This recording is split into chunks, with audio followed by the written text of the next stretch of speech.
How is this possible in India for a animated movie two create this much of बज and hype कि पूरे के पूरे starting के शोज ही sold out हो जाए। हाँ, शनिवार से लेकर रविवार तक और रविवार से लेकर अगले रविवार तक हमें टिकट ही नहीं मिल रही है भाई डीमन स्लेयर मूवी की। और इंडिया में पहली बार ऐसा हो रहा है कि किसी एनिमे मूवी के लिए आईमैक्स स्क्रीन्स पे सुबह 5 बजे तक के शोज अलाउ किए जा रहे हैं। जी हाँ, मैं बात कर रहा हूँ highly anticipated movie demon slayer infinity castle की,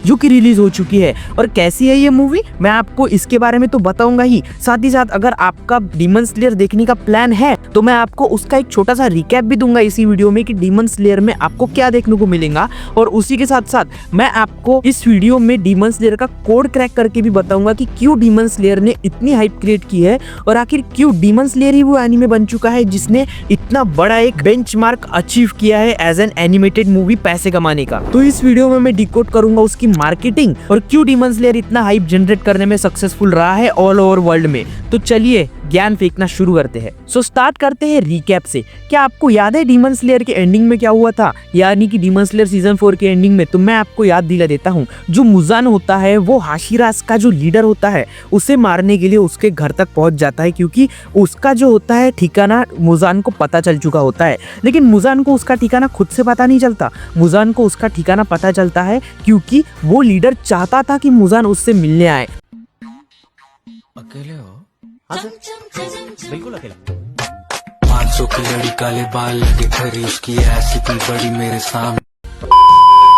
मुजान उससे मिलने आता है, वहाँ थोड़ी बहुत बातचीत होती है और फिर हमें पता चलता है कि लीडर ने वहाँ पे एक ट्रैप बिछा के रखा था। पूरे घर के आजू बाजू उसने डायनामाइट्स बिछा के रखे थे, जिसके बाद जैसे ही मुजान उन दोनों को खत्म करने जाता है, उसकी फैमिली को खत्म करने जाती है, तो वो लीडर हिमसेल्फ अपनी फैमिली और अपनी 2 बेटियों को खुद से उड़ा देता है और वहाँ पे एक बहुत ही बड़ा 3D एक्सप्लोजन देखने को मिलता है। द इंटायर एनिमे इंडस्ट्री में आज तक का सबसे बेस्ट एनिमेटेड फ्रेम, जहाँ हमें देखने को मिलता है कि कैसे विंड हाशिरा जंगलों से भागता हुआ आ रहा है और उसके सामने वो 3D एक्सप्लोजन होता है, और जैसे विंड हाशिरा वहाँ पे उस 3D एक्सप्लोजन को महसूस करता है वैसे ही हम अपनी स्क्रीन से उस 3D एक्सप्लोजन को महसूस कर चुके थे उस टाइम पे। और उसके बाद मुजान जो होता है वहाँ पे बहुत ही ज्यादा डैमेज हो चुका होता है, लेकिन इंस्टेंटली वो अपनी बॉडी को हील कर लेता है, अपनी बॉडी को रिकवर कर लेता है। लेकिन तभी हमें पता चलता है कि मुजान के आजू बाजू कोई तो भी डीमन आर्ट परफॉर्म कर रहा है, जिसकी वजह से मुजान के अंदर जो है वो डीमन आर्ट का ब्लड आ जाता है, यानी कि वो एक डीमन होती है ना जो मुजान को अपने ब्लड आर्ट में ट्रैप कर देती है, जिसकी वजह से मुजान की हीलिंग बहुत ही ज्यादा कम हो जाती है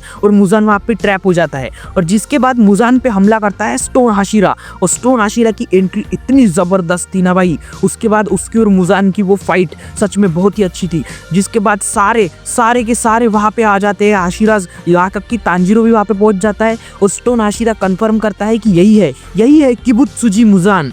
जहाँ पे उसके बाद में सब हाशिरा रुकते हैं कि एक बार तांजीरो को भी कंफर्म करने दो कि क्या यही है किबुत्सुजी मुजान, क्योंकि अभी तक के किबुत्सुजी मुजान को देख के जिंदा रहने वाला सिर्फ तांजीरो ही है पूरे के पूरे एनीमे में। जिसके बाद तांजीरो भी कंफर्म करता है कि हाँ यही है किबुत्सुजी मुजान, और वो सब उस पे हमला करने जा ही रहे होते हैं। जिसके बाद वहाँ पे खुल जाता है इन्फिनिटी कैसल और सब लोग इन्फिनिटी कैसल में गिर जाते हैं।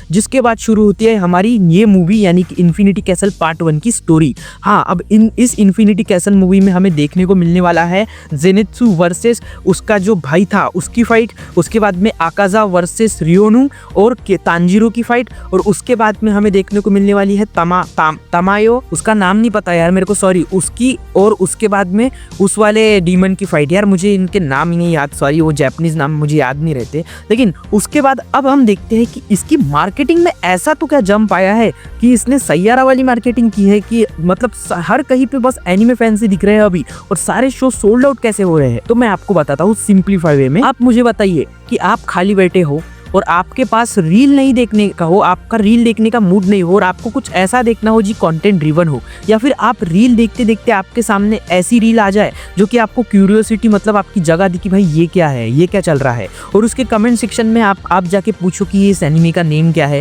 या फिर उसके कमेंट सेक्शन में आपको पता चली कि उस एनिमे का नेम डीमन स्लेयर है जिसकी आप क्लिप देख रहे थे और वो क्लिप आपको बहुत ही ज्यादा पसंद आई थी। तो आउट ऑफ क्यूरियोसिटी आप चाहोगे ना कि आप वो पूरा का पूरा एनिमे एक बार तो भी देखो, और वो क्यूरियोसिटी जागेंगी कि जब आप एनीमे फ्री में देख सको। हाँ, एनीमे अगर डाउनलोड करके देखना हो या फिर किसी प्लेटफॉर्म पे सब्सक्रिप्शन लेके देखना हो तो आपको उतना मज़ा नहीं आएगा और आप छोड़ भी दोगे कोशिश करना कि चलो साइट नहीं मिल रही है, किसको लिंक मांगू या फिर सब्सक्रिप्शन लेके पैसा वेस्ट नहीं करना है। लेकिन क्योंकि आप जियो का रिचार्ज हर महीने करते हो और उसके साथ में 90 दिन का फ्री जियो हॉटस्टार सब्सक्रिप्शन मिलता है सबको, और जियो हॉटस्टार पे ये डीमन स्लेयर के चारों सीजन अवेलेबल है, इसी वजह से आधा इंडिया अभी तक के डीमन स्लेयर के चारों सीजन देख के बैठा है।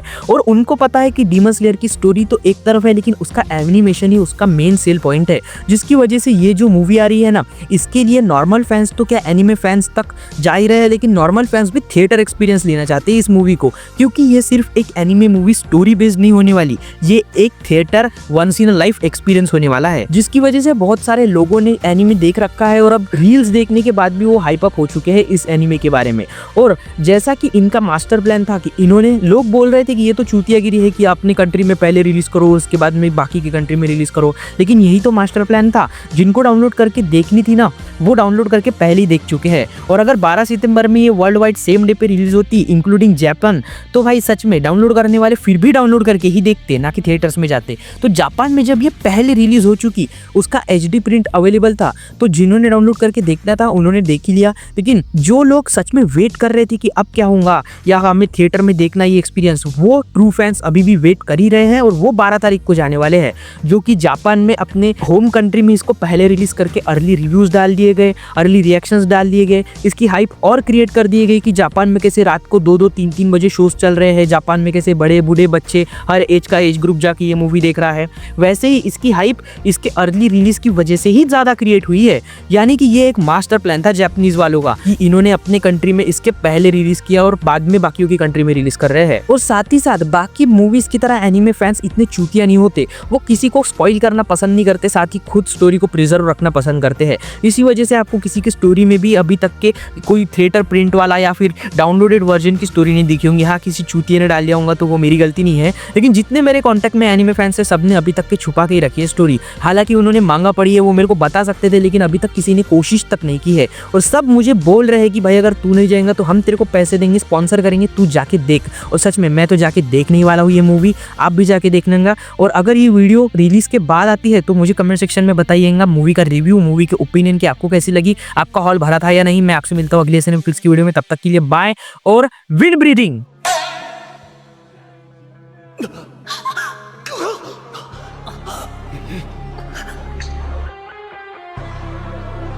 これで私を追い詰めたつもりか。